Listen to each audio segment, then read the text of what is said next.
할렐루야. 3월 25일 온 이스라엘교회 샤bat 예배에 참석한 여러분들을 주님의 이름으로 환영합니다. 오늘 토라포시로 5783 24번째인데요. 오늘 제목이 바이크라입니다. 바이크라. 그가 부르시고 그래 카라. 카라. 이 카라가 부르신다 그래. 여기에 요두와 바브가 붙어서 그리고 그가 부르셨다 해서 과거로 끝나는 게 아니라 미완료거든요. 요두가 붙으면. 그래서 미완료이기 때문에 이것은 세상 끝날까지 계속되는 그런 개념이 있습니다. 그래서 3500년 전에 성막에서 모세야 하고 부르시던 그 주님의 음성은 지금도 이 성막을 중심으로 해서 계속 이렇게 시대를 따라서 해당되는 성도들 또 여러 종들을 부르시는 그런 음성으로 우리들에게 나타납니다. 근데 이 부르심은 이 성막에서 시작된 것이 아니에요. 사실은 에덴 동산에서 아담을 창조하시고 범죄하기 전에도 하나님께서 에덴 동산에서 나타나셔서 아담아 하고 부르시면은 아마 죄를 짓기 이전에 아담과 하와는 네 하고 하나님 앞에 나갔을 겁니다. 근데 죄를 짓고 난 이후로는 이 아담과 하와가 막 숨습니다. 어떻게 숨냐 하면은 창세기 3장 8절에 그들이 그날 바람이 불 때 동산에 거니시는 여호와 하나님의 소리를 듣고 아담과 그의 아내가 여호와 하나님의 낯을 피하여 숨은지라. 여호와 하나님의 아담을 부르시며 가라 그래요. 그에게 이르시되 내가 어디 있느냐 이르되 내가 동산에서 하나님의 소리를 듣고 내가 벗었으므로 두려워 숨었나이다. 그래요. 죄를 짓기 이전과 죄를 진 이후로 하나님의 부르심에 대한 인간의 반응이 달라집니다. 이제 그때부터 하나님이 부르실 때는 나아가면서 반드시 이 동물의 피제사를 드린 상태 이후로 하나님과 이렇게 음성과 대화를 할 수 있는, 그래서 이런 흐름이 계속적으로 이어오면서 모세를 통해 시내산에 성막이 지어지면서 바로 번제단, 요 마당뜰에서 이렇게 이루어진 이런 과정들입니다, 여러분. 자, 그런데 이런 부르심이 이제 예수 그리스도 안에서 누구 성도야, 누구 아무개야 하고 부르시는 이 음성으로 이렇게 지속되는데, 바로 완전한 제물 되시는 우리 주님, 이 양의 소의 염소의 이런 제물들의 피는 불완전한 거거든요. 완전한 게 아니거든요. 근데 이 완전함을 향하여 이렇게 나가면서 이 완전함의 제사가 드려진 이후로 우리를 부르시면 우리들의 영의 몸이, 육의 몸은 아직 가지 못하죠. 영의 몸이 예하고 하나님께로 나갈 수가 있어요. 그래서 우리 주님이 부르시면 영적으로 영의 몸이 반응하면서 그 음성에 답을 하고 듣고 이렇게 또 말을 하고 기도하고, 이런 것들이 전부 다 기록되어 있는 것이 성경입니다, 여러분. 성경이 이런 모습들이 전부 다 기록되어 있죠. 자, 이제 이런 것들을 바울 사도가 나중에 깨닫습니다. 로마서 8장 29절에 하나님이 미리 아신 자들을 또한 그 아들의 형상을 본받게 하게, 아들의 형상을 본받기 위하여. 그러니까 우리를 부르시는 이유가 아들의 형상을 본받아 그리스도의 신부, 퍼펙트한 신부, 온 우주가 천군 천사와 모든 영육간의 세계가 예수님께서 부르신 그들을, 즉 예수님의 신부된 그들을 바라보면서 혼인잔치 그 자리에서 놀라서 뒤로 넘어질 정도의 거룩한 그런 피조물들, 바로 저와 여러분들입니다. 바로 그 하나님 앞에 설 겁니다. 그래서 형상을 본받게 하기 위해 미리 정하셨으니 이는 그로 많은 형제 중에서 맏아들이 되게 하려 하심이라. 또 미리 정하신 그들을 부르시고, 여기 바이크라, 부르신 그들을 또한 의롭다 하시고, 의롭다, 체다카 그래. 체다카인데, 체다카 그래. 체다카 그래. 의롭다, righteousness. 창세기 15장 6절에 아브라함이 하나님의 음성을 들으면서 하늘을 봐라, 뭇별을 봐라, 내 아들이 이와 같을 것이다 하면서 바라보면서 아멘 했습니다. 그래서 하나님께서 이를, 아브라함의 그 믿음을 의로 여기시고 했던 그 의롭다 그래요. 그러니까 우리를 우리들을 의롭다 하셨는데 바로 예수님의 피로 의롭다 하신 겁니다. 이전에는 이 예수님의 십자가의 모형과 그림자격인 이런 번제 제물을 통하여 번제 제물의 피를 통하여 의롭다 이 제사를 드린 자들이 죄 없다 하는 의롭다는 선언을 하셨거든요. 근데 이제는 예수 그리스도의 십자가 사건을 믿음으로 말미암아 의롭다 하시고 의롭다 하신 그들을 영화롭게 하셨느니라 그래요. 여기서 이제 영화로운 과정이 이제 성막을 통하여 눈으로 보듯이 우리가 알 수가 있습니다. 하나님께서 이렇게 대상자를 부르셔요. 그러면 들어가는데 양의 문으로만 들어갑니다. 양의 문으로 가서 자기의 죄를 대속할 이런 짐승들을 이렇게 끌고 요 안에 들어갑니다. 요 안에 들어가가지고 여기서 하나님이 제사 앞으로 이제 나오지만은 제사 방법대로 제사를 드리고 피를 흘리고 그 피를 흘리고 죽은 그 짐승의 고기가 전부 번제들에 타 죽는 과정 이게 이제 의롭다 과정이거든요. 의롭다 과정 체다카. 그리고 여기서 바로 십자가 사건이 완성된 겁니다. 그 다음에 이제 성막 안에 들어가면 이제 성소와 지성소로 두로 나눠지죠, 여러분들. 성소, 지성소 이렇게 해가지고요. 그래서 이 성소에 들어가는 순간서부터 말씀과 기도로 거룩의 훈련을 하는 겁니다. 그래서 말씀과 기도로 거룩의 훈련의 여정이 끝난 사람들이 이 지성소에, 그러니까 대제사장이죠. 지성소에 1년에 한 번씩 들어갔는데 여기에 먼저 들어가신 분이 우리 예수님 아닙니까? 그래서 그러니까 의롭고 거룩하고 성화 과정과 영화로운 과정이 바로 이 성막에서 모델하우스로 보여진 겁니다, 여러분. 그래서 저와 여러분들은 지금 예수 믿고 의로워진 이 과정에서 성소에 들어가서 말씀과 기도로 거룩의 여정을 가는 겁니다, 여러분. 거룩이라는 게 이제 세상과 구별된 그런 삶을 사는 거죠. 그래서 옛사람은 죽고 예수 그리스도로 말미암아 거듭난 새 생명이 새 언약 안에서 앞으로 영원히 살아가야 할 아버지 나라의 그 법과 그 환경 속에서 미리 살아보는 그런 거룩의 여정을 걸어가거든요. 거기서 이제 거룩한 그들을 영화롭게 하셨느니라. 그래, 영화롭게. 그래서 이 영화로운 건 이제 부활. 그 다음에 우리 주님이 공중 강림할 때 살아있던 자들은 호련히 변화되어서 공주로 끌어올려가는 요 과정. 이게 이제 영화의 과정입니다, 여러분. 그래서 저와 여러분들 최종 목표는 영화의 과정입니다. 거룩, 의롭다, 거룩, 영화의 과정. 이런 3단계의 이 모델하우스가 바로 이 성막입니다, 여러분.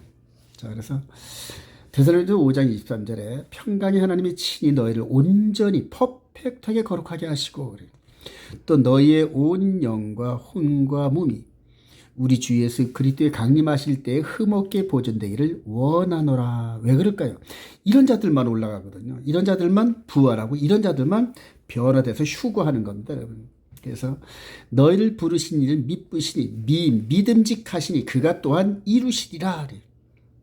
근데 우리가 가만히 누워있다고 감나무 떨어지듯이 그렇게 기다린다고 이루어지는 게 아니라 우리가 여기서 절대적으로 반응해야 된다. 죄에 대해서, 그 다음에 거룩의 여정에서 말씀과 기도로 거룩해지면서 죄를 이겨내는 그런 그 여정 속에서 바로 파라크레이토스 성령님이 우리 옆에서 우리의 트레이닝 과정, 영혼의 몸의 트레이닝 과정, 거룩의 과정을 이끌어 가시는 마치 영적인 코치 같은 역할을 하시거든요. 그래서 성령님의 음성에 불순종하지 않고 끝까지 순종하면은 성령님이 이끄시는 이 영화의 단계까지 그가 이끌어 가신다. 이런 얘기입니다, 여러분.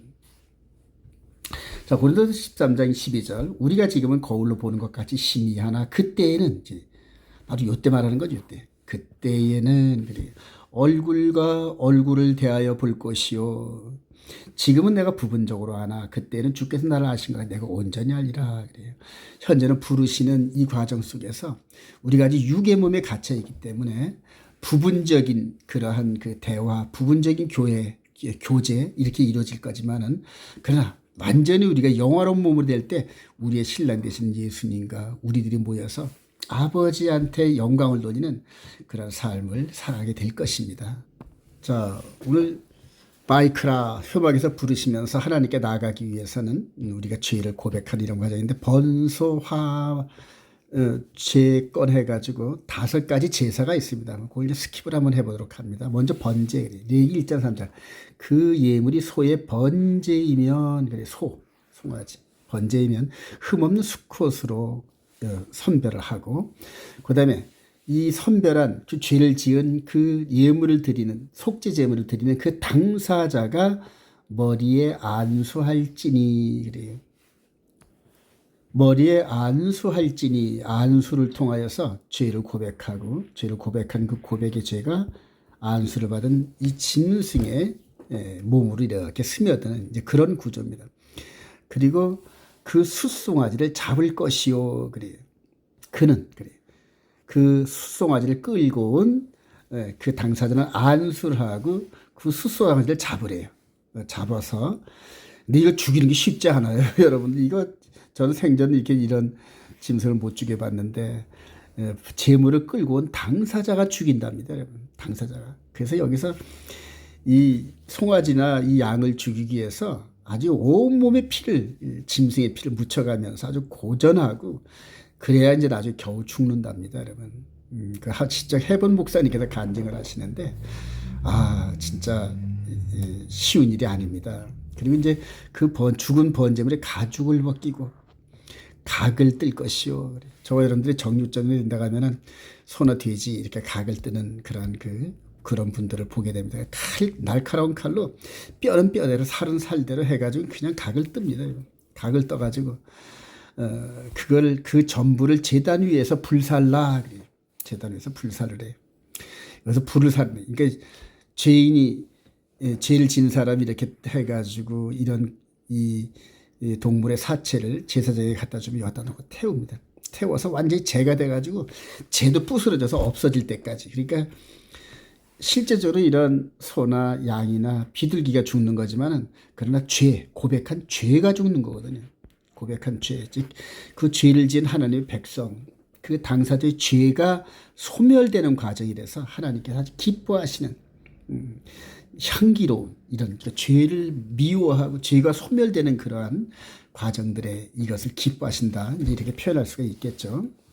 자, 레위기 1장 10절. 만일 그 예물이 가축의 양이나 염소의 번제이면 똑같이 이런 과정들을 이렇게 거칩니다.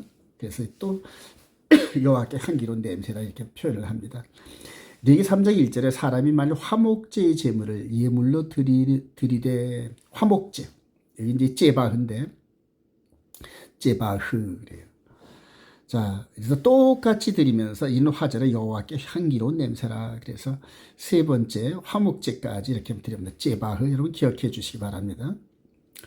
자, 다음에 이제 소제. 이 소제는 이제 민하입니다. 민하. 그래. 민하 기억할 만한 그런 단어인데 레위기 1절에 소제 예물을 여호와께 드리게 된 고운 가루로 그래요. 곡식이 좀 빠지네. 그러니까 부서져야 하리. 내 옛사람의 생각과 이런 것들을 부서져야 한다는 그런 표현이죠. 이런 곡식이 빻아가지고 아주 가루가 돼가지고 곡식 하나하나 있던 게 이제 연합이 돼서 빵을 만들고 해가지고 거기다 또 올리브 기름을 부어서 구워서 이렇게 하나님께 드리면 아주 향기로운 냄새요 화제라 그랬는데 바로 이렇게 각 사람들의 죄가 깨지고 흩어지고 또 아름다운 모습으로 재연합을 해서 기름 부음을 받은 그것을 하나님께서 기뻐하신다. 그래서 이제 이게 소제입니다. 근데 소제가 여러분들 이 다니엘서 9장 27절에 이거 유의하시기 바랍니다. 그가 장차 많은 사람과 더불어 한일에 또는 언약, 베리띠거든요. 베리트. 언약을 굳게 맺고 그가 그 일의 절반의 제사, 제바흐, 예물, 민하를 샤바트 금지할 게 아니라 폐합니다. 폐하다. 그래서 이 성전을 하루로 내가 3일 만에 세우리라 하면서 그가가 메시아가 100%입니다. 100%. 근데 요즘에 정말로 세대주의 관점이나 역사적 전천년 이런 쪽에 계신 분들은 그가 바로 적그리스도로 해석을 합니다. 이게 너무나 지금 이 마음 아픈 그런데 적그리스도가 한일에 7년 평화조약을 맺는다 이런 식으로 해가지고 성경을 완전히 정반대 해석을 해서 종말론에 대한 성도들의 이런 그 진리 얘기를 아주 혼돈의 극치로 몰아넣는 이런 과정들을 볼 수가 있는데 제가 이제 그것 때문에 마음이 많이 아픕니다. 그래서 오늘은 이제 그런 부분으로 이제 제사와 예물을 폐한 이런 쪽으로 한번 포커스를 맞춰 보겠습니다. 자, 그래서 이렇게 기름 부음 받은 곡식, 연합 이런 부분들이 예수 그리스도의 십자가를 통과하면서 각 사람의 성령의 기름 부음으로 나타납니다. 그래서 이 각 사람 한 사람 이전까지는 서로 생각도 다르고 뭐 방향도 다르고 하나님 나라에 대한 어떤 해석도 다르고 이런 식의 그런 그 생각들이 빠져가지고 부서져가지고 그래서 한 몸이 되는 이제 이런 과정들을 이렇게 거치게 되는데 바울 사도는 고린도전서 1장에서 이렇게 설명을 합니다. 고린도전서 1장 10절을 한번 볼까요? 10절 I appeal to you brothers and sisters in the name of our Lord Jesus Christ that all of you agree with one another in what you say and that there be no divisions among you but then you be 퍼펙트하게 유니트리 그러니까 퍼펙트한 연합을 하는데 in mind and thought 그러니까 마음과 생각에서 퍼펙트하게 같은 말을 하고 같은 생각을 가져라. 즉 교회는 그런 공동체다 이렇게 설명을 합니다. 이게 바로 어디서 나왔느냐? 바로 이 소제를 드리는 이런 과정에서 각 알맹이가 부서져서 기름 부음을 받아서 하나가 되는 이런 부분에서 모델하고 쓰게 된 거예요. 모형적인 어떤 예언적인 이런 그림이죠. 소제가. 그런 그 모습이 교회에서 예수 그리스도에서 같은 마음, 같은 생각, 같은 말씀. 즉 같은 말씀 뭐냐면 이 시내산에서 두 돌판에 기록됐던 이 계명을 이제는 돌판에 기록한 게 아니라 사람들의 마음 안에 성령님이 이 안에 들어가서 성령의 불로 각 사람 마음판에 계명을 기록했습니다. 여러분 지금 마음 안에 새겨진 말씀, 즉 계명을 마음 안으로까지 순종하는 이런 패턴으로 제가 한 13년 정도 왔고 그다음에 성도들과 함께 왔는데 전부 다 따라온 건 아닙니다. 그러나 따라온 사람들은 공통적으로 느낍니다. 공통적으로. 이 계명 안에서 이 진리라는 걸 깨달으면서 이 성령님께서 우리 영혼의 몸을 컨트롤하고 계명으로 순종하면서 즉 토라거든요. 100% 골드를 때릴 때까지 계속 우리를 이끄는 과정에서 육신의 행위가 변하는 걸 느낍니다. 육신의 행위. 즉 말과 행동과 처세나 이런 것들이 속 사람이 변화되는 만큼 점점 더 변해가더란 말이에요. 부부관계가 달라집니다. 부모와 자식 관계가 달라집니다. 단 동일한 말씀, 즉 예수 그리스도를 영접하고 계명이 그 마음 안에 기록돼서 그 계명 따라 우리 주님께서 산상수훈에서 말씀하신 것처럼 마음으로까지도 간음하지 말라, 마음으로까지도 살인하지 말라, 마음으로까지도 거짓말을 생각하지 말라. 모든 악한 것은 너희의 생각이나 모든 것을 지워버리라. 이렇게 가르침대로 따라온 사람들은 성숙되어가는 과정에서 동일한 목표와 동일한 패턴의 이 신앙의 여정을 깨닫습니다. 그래서 로마서 8장 31절에 보면은 하나님의 그 뜻대로 부르심을 입은 자들에겐 모든 것이 합력하여 선을 이룬다. 바로 이렇게 소재를 배경으로 해서 전부 다 이렇게 주어지고 설명한 말씀입니다. 여러분. 사랑하신 여러분. 같은 말씀, 같은 생각, 같은 이런 목표점을 갖기 위해서 같은 십계명 안에서 마음으로까지도 순종하는 패턴의 훈련을 한번 해보시기 바랍니다. 놀라운 변화가 따라옵니다. 이것을 나중에 요한 사도가 깨닫고 이렇게 고백을 합니다. 요한 사도가 제일 마지막까지 살았죠. 다른 사도들은 AD 한 60년경쯤에 전부 다 순교를 했는데 AD 한 100년대까지 요한 사도가 삽니다. 그리고 그 나이 많고 사랑으로 뭉쳐지면서 완전 거의 성화가 다 돼가는 그런 요한 사도가 이렇게 고백을 합니다. 요한일서 2장 27절에 너희는 주께 받은 바 기름 부음이 그리 성령의 기름 부음이 너희 안에 거하나니 그리 아무도 너희를 가르칠 필요가 없고 오직 그의 기름 부음이 모든 것을 너희에게 가르치며 또 참되고 거짓이 없으니 너희를 가르치신 그대로 주 안에 거하라. 자녀들은 이제 그의 안에 거하라. 이는 주께서 나타나신 바 되면 그가 강림하실 때 우리가 담대함으로 그 앞에서 부끄럽지 않게 하려 하심이라. 그래서 그의 안에 거한다는 것은 그의 계명을 지키는 거다. 이렇게 또 다른 데서 또 표현합니다. 그래서 바울 사도나 요한 사도나 모든 사도들이 바로 그걸 깨달아요. 예수를 영접하고 이전에 불완전한 제사가 아닌 완전한 제사 가운데서 하나님 나라의 법인 십계명을 마음으로까지 순종하고 그걸 성령이 어두운 마음을 환하게 비춰가면서 우리를 진리의 길로 인도하는 이런 과정들을 전부 겪었다는 얘기입니다. 그리고 초대교회 사도와 선자들의 가르침을 받았던 초대교회 성도들도 동일한 효과를 낳고 2000년이 지난 지금 현 시점에 이제 이렇게 하나님의 계명과 예수 믿는 증거를 가진 자들이 앞으로 곧 닥쳐질 짐승의 표, 이 마귀와 최후 전투를 갖는 영적인 전투를 갖는 아마겟돈 전쟁 이런 것들을 이제 앞으로 펼칠 것입니다. 여러분. 여러분들이 동일한 말씀으로 깨달으면서 마지막에 합력하여 선을 이루면서 기도원의 300용사 같은 말씀과 불로 연합되어진 그런 일꾼들로 한번 거듭나기를 소망합니다. 자, 여기로 속죄자, 속건제가 있는데 레위기 4장 2절에 누구든지 여호와의 계명 중 하나라도 범하였어 만일 기름 부음 받은 제사장이 범죄하면 흠없는 수송아지 제일 비싼 거죠. 또 온 회중이 계명 중 하나라도 할 때 수송아지를 똑같아요.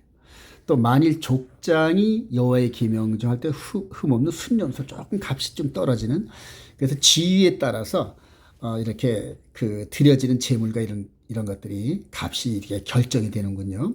만일 평민의 한 사람이 여호와의 계명 중 평민은 흠없는 암염소를 끌고 와서 송아지로부터 순염소, 암염소 이런 식으로 이제 값이 조금씩 하향되네요. 그렇게 해서 죄를 사해 주시는 이제 이런 흐름입니다. 또 레위기 5장 15절에 누구든지 여호와의 성물에 대하여 그래요. 부주 중에 범죄였으면 속건제를 드리되 성물에 대한 죄는 근데 그 손해 본 그거에 5분의 1을 더하여 드려라 이렇게 또 말씀을 하시네요. 속건제를. 자, 또 레위기 6장 2절에 보니까 누구든지 여호와께 신실하지 못하여 범죄도 곧 이웃이 맡긴 물건이나 전당물을 속이거나 도둑질하거나 착취로 사실을 부인하거나 그래요.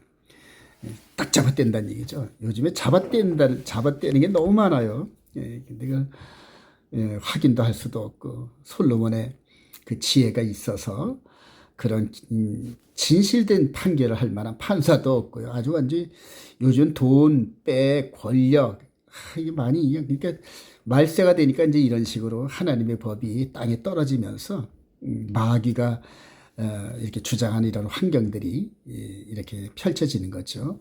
남의 이름 물고도 죽고도 사실을 부인하여 전부 남의 거 좀 사기쳐가지고 뺏어 먹고 하는 이런 것들이 너무나 많죠. 이런 자들은 그 본래 물건의 5분의 1을 더하여 돌려보낼 것이니 그래요.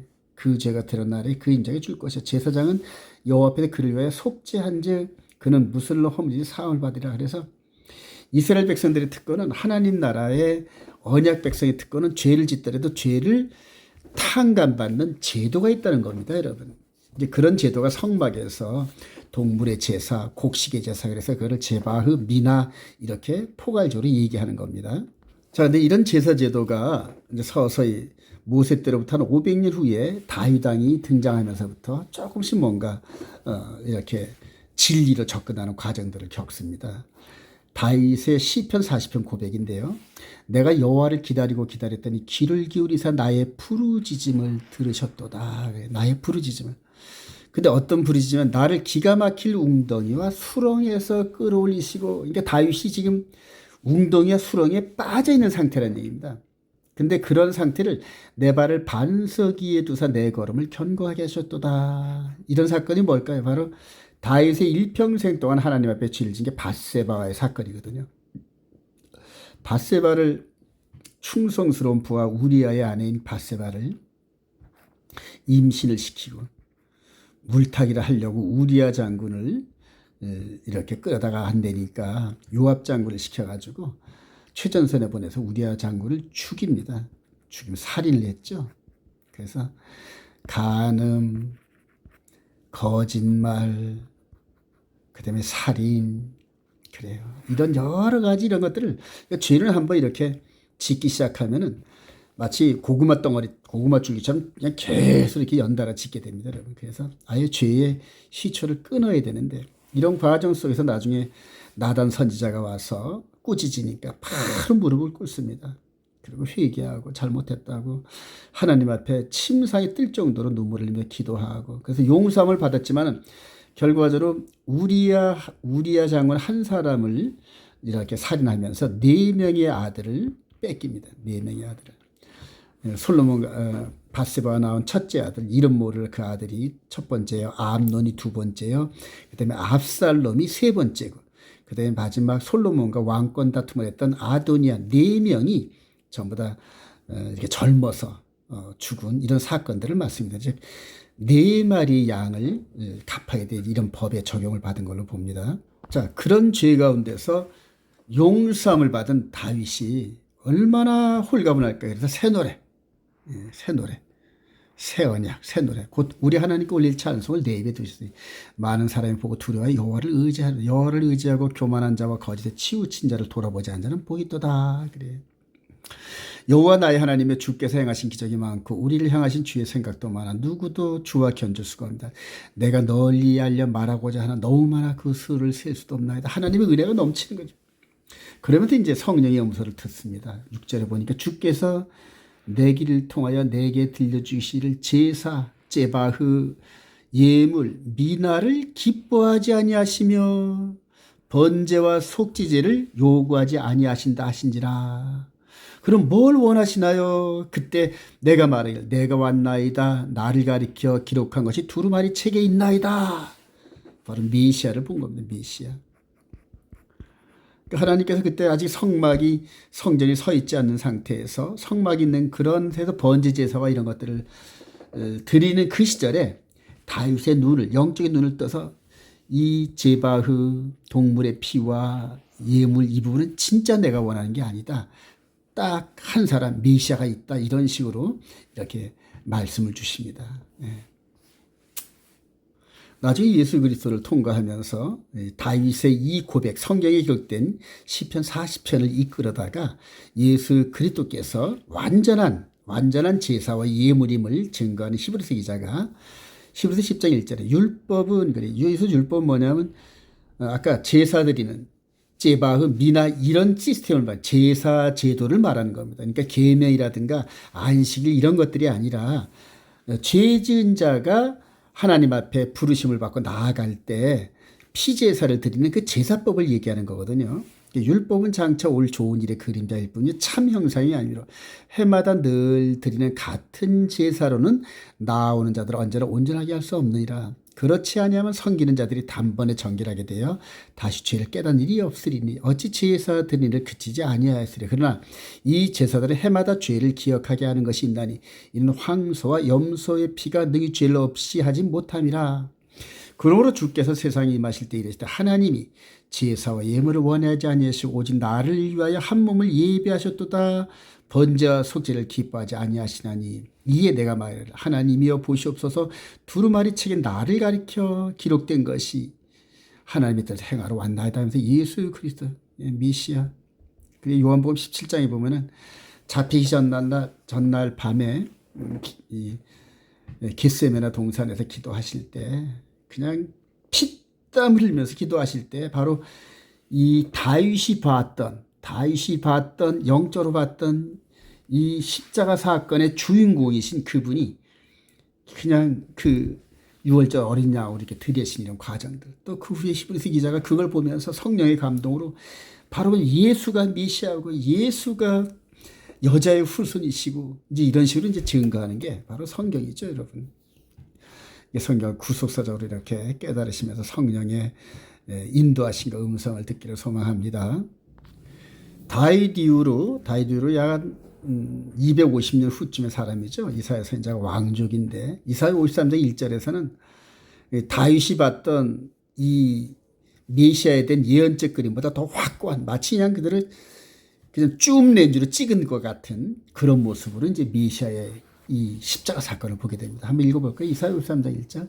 우리가 전한 것을 누가 믿느냐? 여호와의 팔이 누구에게 나타나냐? 그는 주 앞에서 자라나기를 연한 순 같고 마른 땅에서 나온 뿌리 같아서 고운 모양도 없고 풍채도 없은지 우리가 보기에 흠모할 만한 아름다운 것이 없도다. 그는 멸시를 받아 사람들에게 버림받았으며 간고를 많이 겪었으며 질고를 앉아라. 마치 사람들이 그에게서 얼굴을 가리는 것 같이 멸시를 당하였고 우리도 그를 귀히 여기지 아니하도다. 그는 실로 우리의 질고를 지고 우리의 슬픔을 당하였거늘 우리는 생각하기를 그는 징벌을 받아 하나님께 맞으며 고난을 당한다 하였노라. 그가 찔림은 우리의 허물 때문이요 그가 상함은 우리의 죄악 때문이라. 그가 징계를 받음으로 우리는 평화를 누리고 그가 채찍에 맞음으로 우리는 나음을 받았도다. 우리는 다 양 같아서 그릇 행하여 각기 제 길로 갔거늘 여호와께서는 우리 모두의 죄악을 그에게 담당시키셨도다. 그가 곤욕을 당하여 괴로울 때도 그의 입을 열지 아니하였으며 마치 도수장으로 끌려가는 어린 양과 털 깎는 자 앞에서 잠잠한 양같이 그의 입을 열지 아니하였도다. 이 내용들이 전부 다 우리 마태복음의 후반지 십자가 사건 때 보면 전부 다 이스라엘의 선생된 자들 70인 사내들인 또 율법학사 이런 사람들 앞에 요 모습이 그대로 재현되잖아요. 여러분 예수님께서 본디오 빌라도가 채찍 때려서 좀 풀어줘라 하니까 채찍에 맞는 모습도 보게 되고 머리에 가시 면류관 쓰고 로마 군병들의 침대 틈을 당하면서 이런 여러 가지 모욕과 이런 것들을 뻔히 봤는데도 눈이 가려서 모르는 거예요. 그가 메시아를. 그중에 몇몇 사람은 아마 이사야 53장 이 구절이 성령의 감동으로 이렇게 기억나게 하셔가지고 아 이분이 메시아일 거야 하면서 그렇게 깨달은 사람입니다. 아리마드 요셉 같은 이런 사람들이겠죠. 계속해서 이사야 선지자가 계속해서 이 예수 그리스도의 십자가 사건들을 이렇게 묘사합니다. 그의 무덤이 악인들과 함께 있었으며 좌편관도 우편관도 얘기하죠. 그가 죽은 후에 부자와 함께 있었도다. 여호와께서 그에게 상함을 받게 하시려 원하다 질고를 당했으니 그의 영혼 네피시 속건잼을 드리게 이르면 그가 씨를 보게 될 것이며 그가 자기 영혼에 수고한 것을 보고 이전에 이 부분은 육신의 죄를 사하는 육신의 예법의 제사였거든요. 그런데 예수 그리스도는 영혼을 버려 자기 영혼을 버려 사망에 이르게 하며 물론 육신도 사망에 이르지만 이 속에 있는 모든 영적인 존재까지도 하나님 앞에 내어드림 바되는 그래서 마지막 음성이 그러시죠. 우리 주님께서 말씀하신 말씀 아버지여 내 영혼을 아버지께 맡기나이다. 아버지께서 의로운 판단으로 재판하여 주소서 하고 마지막 숨을 거두시죠. 그러면서 그가 많은 사람의 죄를 담당해 범죄자를 위해 기도하니라 그래요. 아버지여 저들의 죄를 저들에게 묻지 마시옵소서. 왜냐하면 저희들은 알지 못하 자기들이 한 일이 무슨 일인지 몰랐다는 얘기입니다. 그러니까 용서해달라고 마지막까지 기도하는 이런 과정들이 이사야 53절에 마치 그냥 그들의 줌 카메라로 찍어 놓은 것 같은 이제 그런 모습으로 이사야 선지자가 성령의 감동으로 예고합니다. 이렇게 예고된 이런 이사야 선지자의 예언이 예수 그리스도를 통해 성취되죠. 마태복음 27장 50절에 저물었을 때 아리마대의 부자 요셉 그래요. 그러니까 부자와 함께 있었도다. 이게 성취가 되죠. 그래서 요셉이라는 사람이 빌라도에 가서 예수를 시체를 달라래 가지고 가서 자기가 이게 죽은 후에 사용할 그런 무덤을 예수님을 갖다 이렇게 눕습니다. 이렇게 눕혀놓습니다. 자, 우리 베드로 사도가 바로 이 예수님께서 십자가에 달리실 이럴 때 부인을 하고 도망갔던 이 베드로가 나중에 성령의 충만으로 이제 이런 사건들을 이사야 선지자의 예고와 이 예수님의 사건이 오버랩되면서 성경에서 예언했던 메시아의 사역이 이거였구나 깨달으면서 고백한 게 베드로전서 2장 21절 이를 위하여 너희가 부르심을 받았으니 동일하게 가라 그러죠. 불렀다는 얘기. 베드로 사도 시대 때 부르심을 받았어요. 그리스도도 너희를 위하여 고난을 받아서 너희에게 본을 끼쳐 그 자취를 따라오게 하셨느니라. 그는 죄를 범하지 아니하시고 그 입에 거짓도 없으시며 욕을 당하실 때 맞대 욕하지 아니하시고 고난을 당하실 때 위협하지 아니하시고 오직 공의로 심판하시는 이에게 부탁하시며 친히 나무에 달려 그 몸으로 우리 죄를 담당하셨으니 이는 우리도 죄에 대하여 죽고 의에 대하여 살게 하려 하심이라. 그가 채찍에 맞음으로 너희는 나음을 얻었나니 베드로는 예수님께 채찍에 맞으시는 걸 봤어요. 너희가 전에는 양과 같이 길을 잃었더니 이제는 너희 영혼의 목자와 감독 되신 이에게 돌아왔느니라. 여러분들 영혼의 목자 그래요. 육의 목자가 아닌 육의 몸의 목자가 아닌 영혼의 몸 내 안에 숨어있는 속사람의 목자와 감독 되신 이란 이분이 바로 그 영혼의 속건 제물을 드려서 우리들의 영혼의 죄를, 죄와 허물로 죽었던 우리 영혼을 살리시고 그 영혼을 의의 길로, 진리의 길로 인도하시는 성령님을 우리 안에 부어주시고, 그리고 이제 혼인잔치 자리에 미리가 계셔서 마치 신랑이 신부가 들어올 때를 기다리면서 먼저 들어가잖아요. 우리 호적이자 이렇게 결혼식 예식장에 보면은 그런 식으로 우리 주님께서 혼인잔치에 계시면서 우리 신부들이 올 때를 기다리고 있는 상황이 바로 현재입니다, 여러분.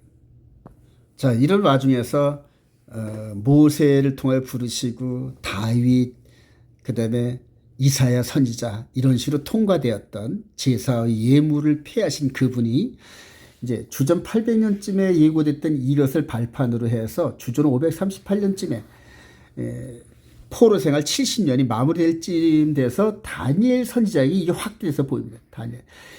요때는 십자가 형틀에서 로마 군병에 의해서 십자가 형틀에 매어지면서 이렇게 고난받으시는 메시아를 이렇게 묘사했다면, 여기서는 이제 언제 어디서 어떻게 이제 할 자세한 이런 부분들이 이제 묘사가 됩니다. 다니엘서 9장 20절 이하에 내 죄와 다니엘이 70일을 깨닫고 하나님께 기도하자. 내 백성 이스라엘의 죄를 자복하고 그래요. 근데 내가 곧 기도할 때 이전에 환상 중에 본 가브리엘이 빨리 날아와서, 가브리엘이 곧 내가 기도를 시작할 즈음에 명령이 내렸으면 이제 내게 알리러 왔느니라. 너는 크게 은총을 입은 자라. 그런즉 너는 이 일을 생각하고 그 환상을 깨달을지라. 환상, 비전, 하존, 그래. 이걸 깨달은데 이 가브리엘 천사를 통해서 하나님이 이제 이 다니엘에게 주시는 겁니다, 여러분. 자, 그래서 다니엘서 9장 24절부터 27절까지 이게 너무 중요합니다.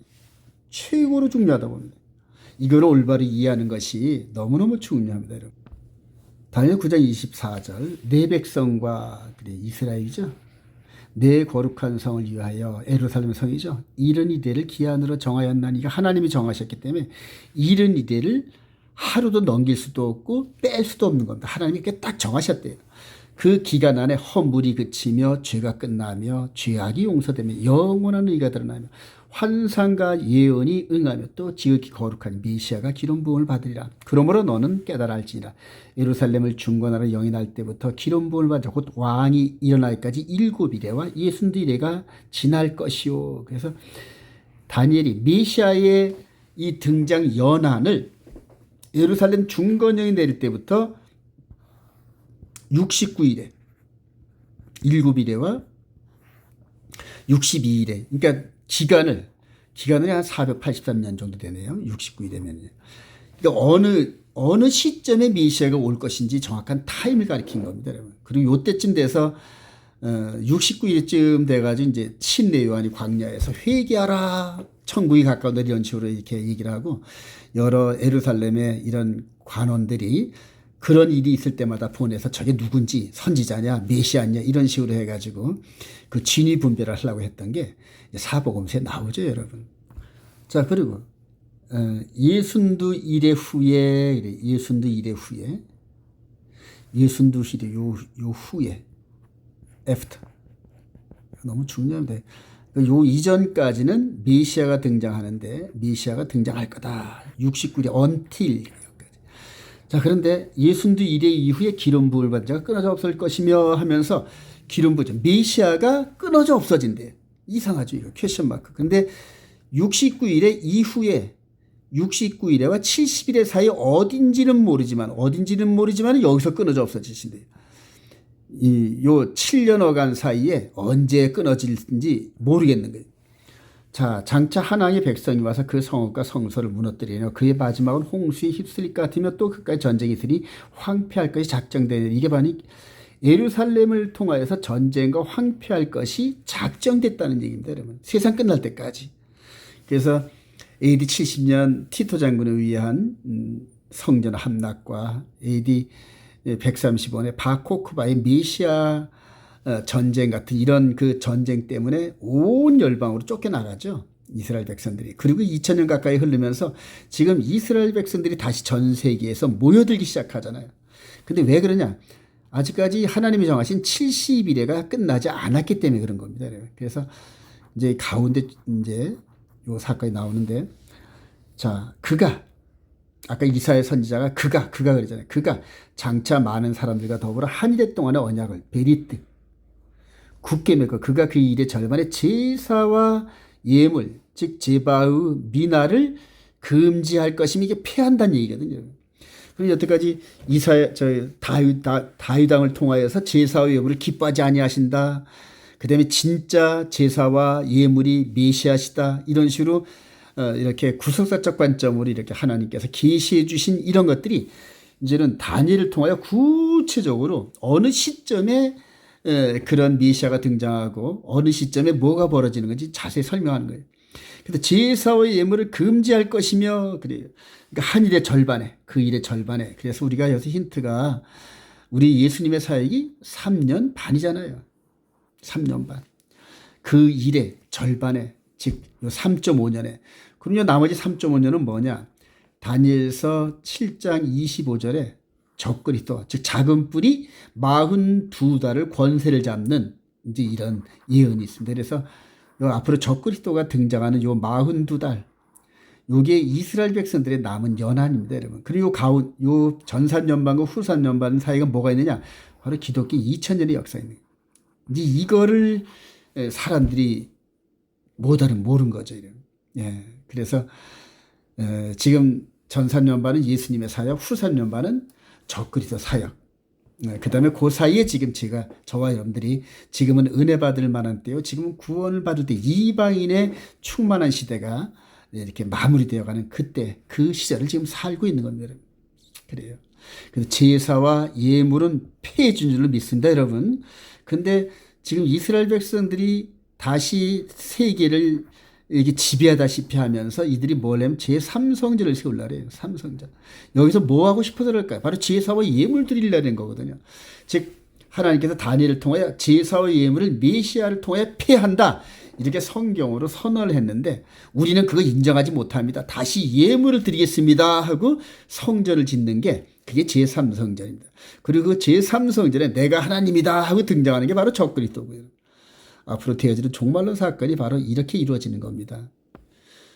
자, 그래서 7일의 동안은 성전, 제2성전이죠. 학계, 에스라, 느헤미야, 이제 이런 귀한, 이때 당시 이제 구약의 알리야죠. 알리야한 백성들을 통하여 성전이 재건됩니다.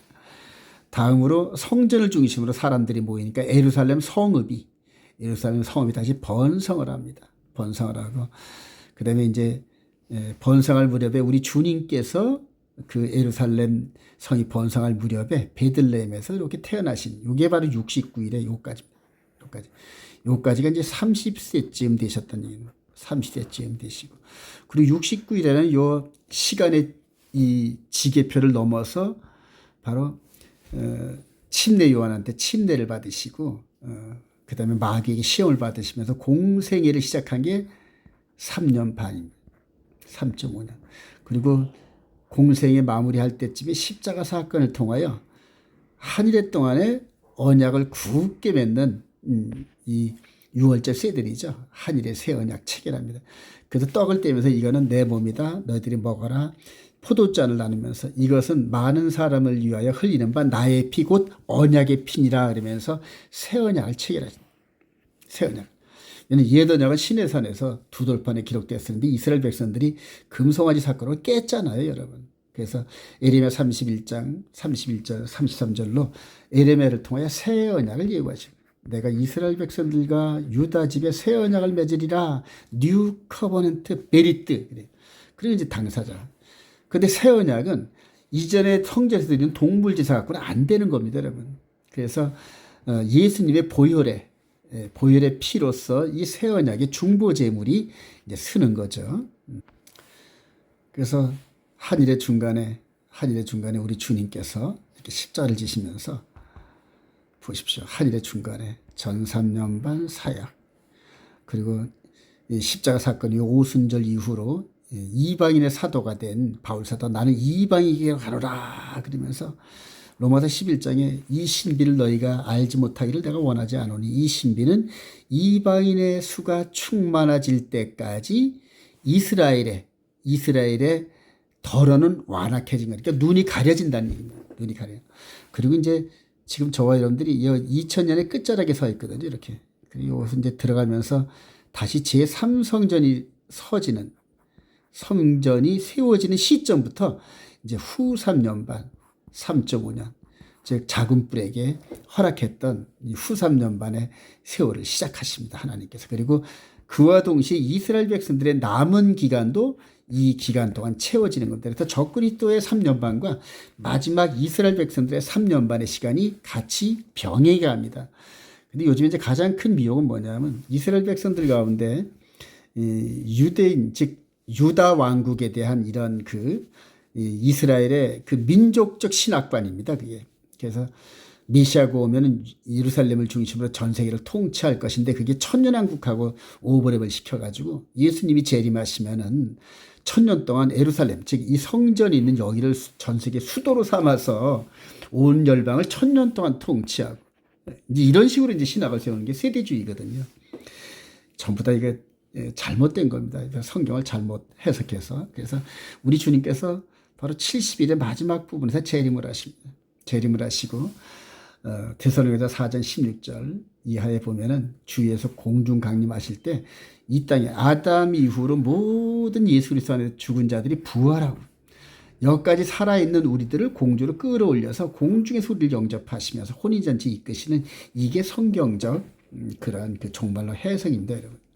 여러분들 스스로 많이 묵상해 보시면서 연구하시고 혹 중간에 질문이 있으면 저한테 전화하시거나 문자나 이메일 보내주세요. 그럼 제가 아주 기쁜 마음으로 답을 드리겠습니다. 그래요. 자, 우리의 사도, 이방인의 사도, 바울 사도가 깨달은 예수 그리스도의 율법입니다. 예수 그리스도의 토라입니다, 여러분. 자, 로마서 3장 19절 우리가 알거냐 무릇 율법이 말하는 바는 율법 아래에 있는 자들에게 말하는 것이 이는 모든 입을 막고 온 세상으로 하나님의 심판 아래에 있게 하렵니다. 그러므로 율법의 행위로 그래요. 율법의 행위에 대한 이 부분을 여러분 잘 이해를 하십니다. 율법의 행위는 하나님이 부르실 때 나가면서 이렇게 송아지, 양, 안수 해서 태워지는 이게 율법의 행위를 말하는 거예요. 율법의 행위. 이전에는 완전한 의가 나타나기 전까지는 이전에 있었던 것이 모형과 그림자적인 의로움, 체다카 이 행위를 했거든요.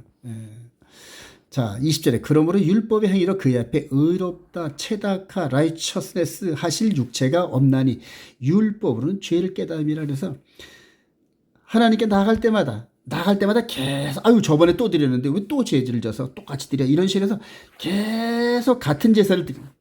누가 오실 때까지? 약속의 아들이 오실 때까지. 바울 사도의 그러면 이제는 그래요. 로마서 3장 21절에 나오 이제는 율법 외에 그래요. 이 종물 제사 피제사를 드리는 이거 외에 하나님의 한 의가 라이처스네스 하나님께서 준비하신 그러니까 두루마리에 나에 대해서 기록된 것이 있나이다 하면서 다윗이 성령의 감도로 봤던 그 의가 나타내 율법과 선제들에게 증거를 받은 것이다. 곧 예수 그리스도를 믿음으로 말미암아 모든 믿는 자에게 미치는 하나님의 의인이 차별이 없느니라. 차별이 없잖아. 즉 십자가 사건, 아주 십자가 사건. 이런 모든 구약의 제사나 이런 것들이 십자가 사건으로 포커스가 맞춰지는 겁니다. 그리고 이 제사를 폐하신 겁니다. 근데 다시 제3성전을 짓고 세우려는 저들의 그래서 바울 사도가 그러잖아요. 갈라디아에서 하나님이 허르신 것을 내가 다시 세우면 내가 죄를 짓는 거다. 이렇게 얘기하는 게 바로 이 율법 회기.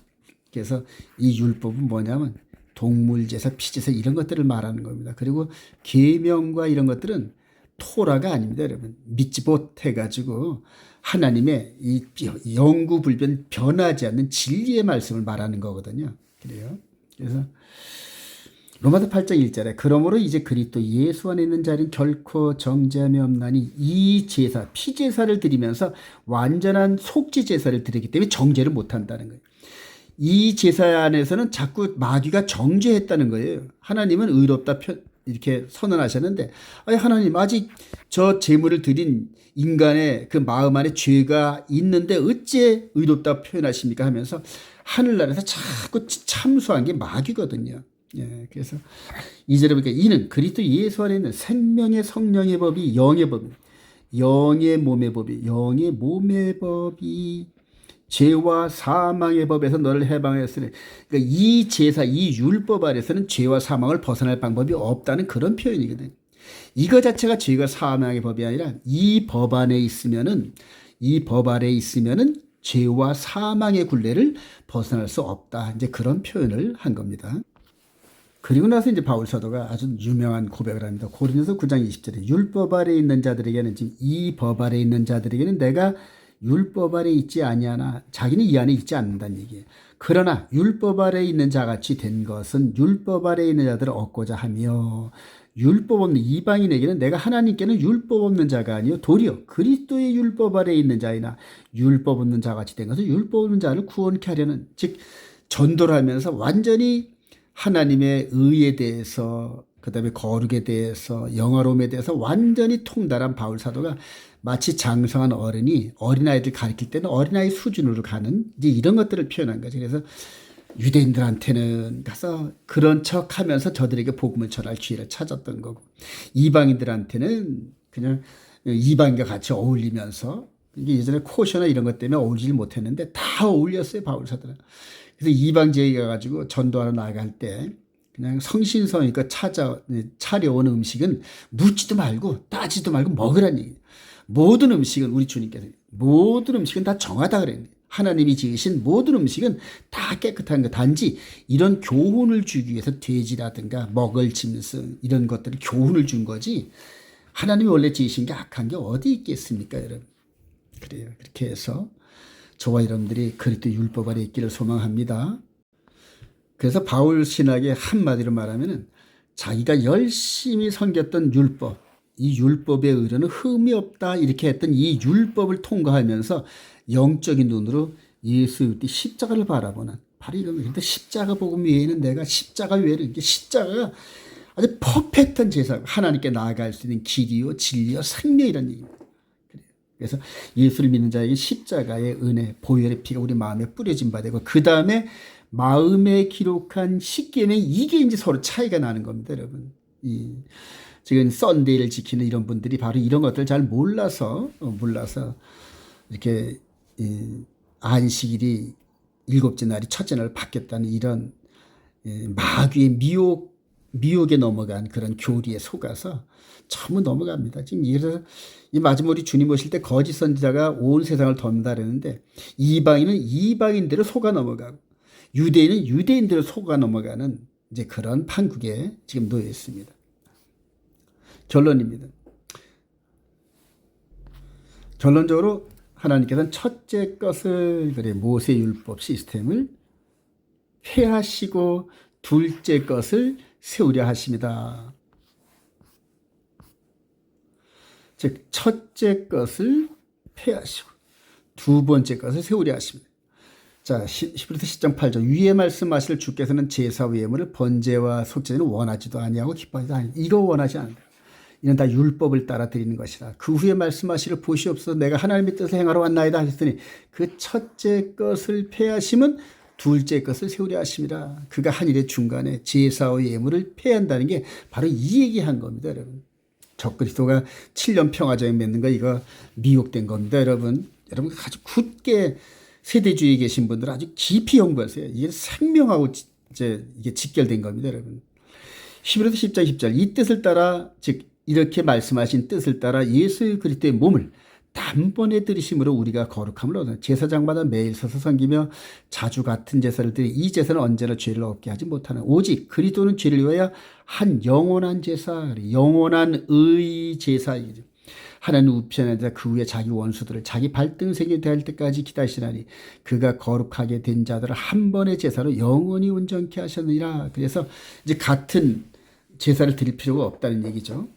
15절로 계속합니다. 또한 성령이 우리에게 증언하시되 주께서 이르시되 그날 후로는, 그래, 그날 후로는, 즉 이 십자가 사건, 완전한 제사가 영원한 제사가 나타난 이후부터는, 그날 후로는 그들과 맺을 언약이 이것이라 하시고 내 법을, 즉 시온 시내산에서 두 돌판에 기록해서 모세를 통하여 주었던 그 법을 마음에 두고 그들의 생각에 기록하리라 하신 후에 또 그들의 죄와 그들의 불법을 내가 다시 기억하지 아니하리라 하시니 이것들을 사하셨으니 다시 죄를 위하여 제사 드릴 것이 없느니라. 이 제사 드릴 게 없다는 얘기입니다. 대신 예수 그리스도의 제사를, 마음의 제사를 드리는 이런 새로운 시대가 열린 것을 얘기합니다. 히브리서 10장 26절 이제 아주 무서운 경고의 말씀이 있죠.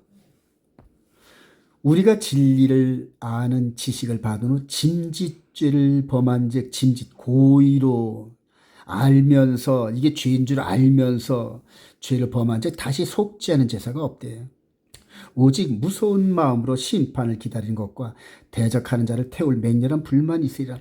모세의 법을 폐한 자도 두세 증인으로 말미암아 불쌍히 여길 받지 못하고 죽었거든. 죽음의 심판을 받았거든. 하물며 즉 이 제사 안에서 드려지던 모세의 율법 시스템에도 하나님 앞에 득제한 용서를 못 받는다. 하물며 하나님의 십자가 사건을 짓밟고 자기를 거룩하게 한 언약의 피, 새 언약의 피입니다. 여러분, 새 언약의 피. 새 언약의 피를 부정한 것으로 여기고 은혜의 성령을 욕되게 하는 자가 당연히 받을 형벌을 얼마나 더 무겁겠느냐 너희를 생각해봐라 하고 경고를. 무섭죠 여러분. 모세를 통하여 선포된 그 법도 어기면은 돌로 침을 당했지 않았습니까? 나중에 저와 여러분들은 영혼의 몸이 불법을 행한 자라 내게서 떠나 그러면서 영원한 지옥불 가운데서 슬피 울며 일가는 그런 결과를 초래할지도 모릅니다. 여러분. 지금이라도 예수 믿고 하나님의 계명을 마음에 새기면서 그 계명대로 한번 살아보세요. 그러면 압니다. 왜 그런지. 그리스도 율법 아래서 승리하는 성도들입니다. 이게 너무 중요하죠. 로마서 6장 8절에 만일 우리가 그리스도와 함께 if 우리가 함께 죽었으면 죽으면 이 죄에 대해서는 반응을 안 한 상태가 이제 죽었다는 겁니다, 여러분. 또한 그와 함께 살 줄을 믿노니 이는 그리스도께서 죽은 자 가운데 살아나셨으며 다시 죽지 아니고 사망이 다시 그를 주장하지 못할 줄을 알미로다. 그가 죽으시면 죄에 대하여 단번에 죽으시며 그가 살아나시면 하나님께 대하여 살아 계심이니 이와 같이 너희도 너희 자신을 죄에 대하여 죽은 자야. 그 죄를 짓는 건 아직 죄에 대해서 죽지 않았다는 거거든요. 그리스도 예수 안에서 하나님께 대하여 살아있는 자로 여길지다. 그러므로 너희는 죄가 너희 죽을 몸을 지배하지 못하게 몸의 사욕에 순종하지 말고 또한 너희 지체를 불의의 무기로 죄에 내주지 말고 오직 너희 자신을 죽은 자 가운데 다시 살아나신 자같이 하나님께 드리며 너희 지체를 의의 무기로. 이제는 저와 여러분들이 말과 행동이 남을 넘어지게 하고 하나님을 슬프게 하시는 그러한 그 죄의 도구였는데 이제는 예수 그리스도 안에서 의의 무기로 영적인 의의 무기로 하나님께 드리라 이런 얘기입니다. 죄가 너희를 주장하지 못하리니 이는 너희가 법 아래 율법의 행위법 동물제사의 그 법 아래 있지 아니하고 은혜 아래 있음이라. 은혜가 카리스죠. 카리스마 하면은 능력, 그래. 권세. 즉 은혜는 공짜로 주는 그런 그게 아니라 강력한 파워를 가진 성령의 능력 안에 있다 이런 얘기입니다, 여러분. 성령의 능력 아래 있기 때문에 즉 율법의 동물 제사의 피 제사가 아닌 예수의 십자가의 피의 제사 완전한 제사 아래 있기 때문에 죄가 우리를 주장하지 못하는. 그러니까 우리가 십계명의 울타리를 벗어나서 죄를 지으면 빨리 안으로 들어오면서 회개하고 또 회개하고 들어오고 이런 식으로 하라는 얘기입니다. 죄가 너희를 주장하지 못하니 이는 너희가 법 아래 있지 아니하고 은혜 아래 있음이라.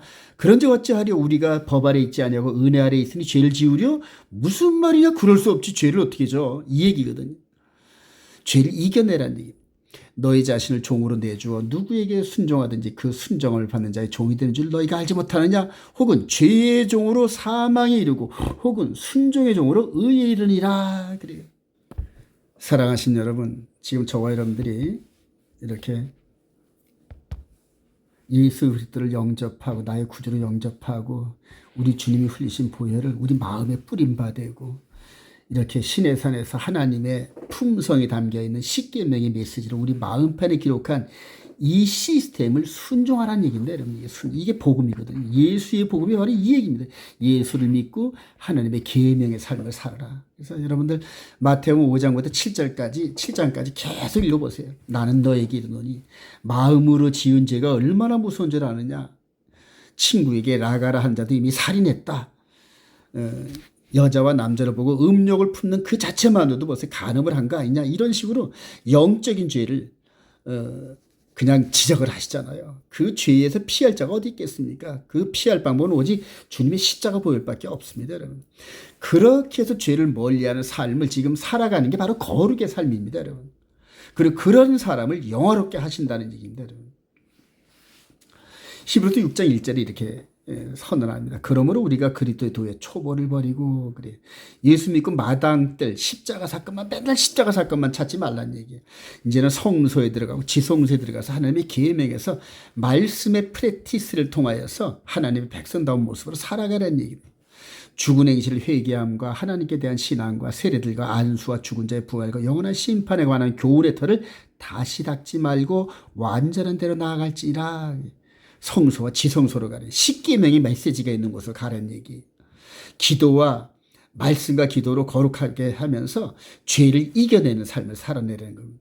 하나님께서 허락하시면 우리가 이것을 아니라 한 번 빚을 받고 하늘의 은사를 맛보고 성령에 참여한 바 되어서 맨 처음에 은혜가 넘쳤죠. 하나님의 선한 말씀과 내세의 능력을 맛보고도 타락한 자들은 그래 다시 새롭게 하여 회개할 수 없게 하는, 이게 무서운 말씀이잖아요. 예수 믿는 자들이 타락하게 되면 다시 가능성이 없다는 얘기인데, 이는 왜냐? 그들이 하나님의 아들을 다시 십자가에 못 박아 드러내놓고 욕되게 함이라. 땅이 그 위에 자주 내리는 비를 흡수하여, 여기서 땅은 뭡니까? 곡식을 심기운 그런 땅인데, 길가밭, 그 다음에 돌짝밭, 가시덤불, 그 다음에 옥토, 이렇게 네 가지로 분류하셨죠. 근데 그게 바로 우리란 말입니다. 우리가 흙으로 만드는 움직이는 땅이거든요. 움직이는 화분이란 말입니다. 땅이 그 위에 자주 내리는 비를 흡수하여 밭가는 자들이 쓰기에 합당한 채소를, 합당한 열매를 내면 하나님께 복을 받고, 만일 가시와 엉겅퀴를 내면 벌이를 받아 당하고 저주함에 가까워 그 마지막은 불사람이 되리라. 엉겅퀴만 있는 밭에 뭐 이렇게 거름을 주겠습니까? 정말 불로 태워서 다시 농사를 짓죠. 똑같습니다. 사랑하는 자들, 우리가 이같이 말하나 너희에게는 이보다 더 좋은 것 곧 구원에 속한 것이 있음을 확신하노라. 사랑하시는 성도 여러분, 이런 삶을 제가 이렇게 그림으로 표현했는데, 이 그림, 이게 성경 전체 핵심입니다, 여러분. 여자의 후손 대신 그분이 와서 십자가 사건을 짊어지고 하나님과 관계에서 깨어진 언약을 다시 부활시켜서 우리 마음판에 새기면서 영혼의 몸이 예수님의 신부다운 모습으로 이렇게 꼴져져가는 거룩의 여정. 저와 여러분들이 그리스도 율법, 이게 그리스도 율법 안에서, 그리스도의 복음 안에서 승리하시는 성도들이 되시기를 주님의 이름으로 축원드립니다.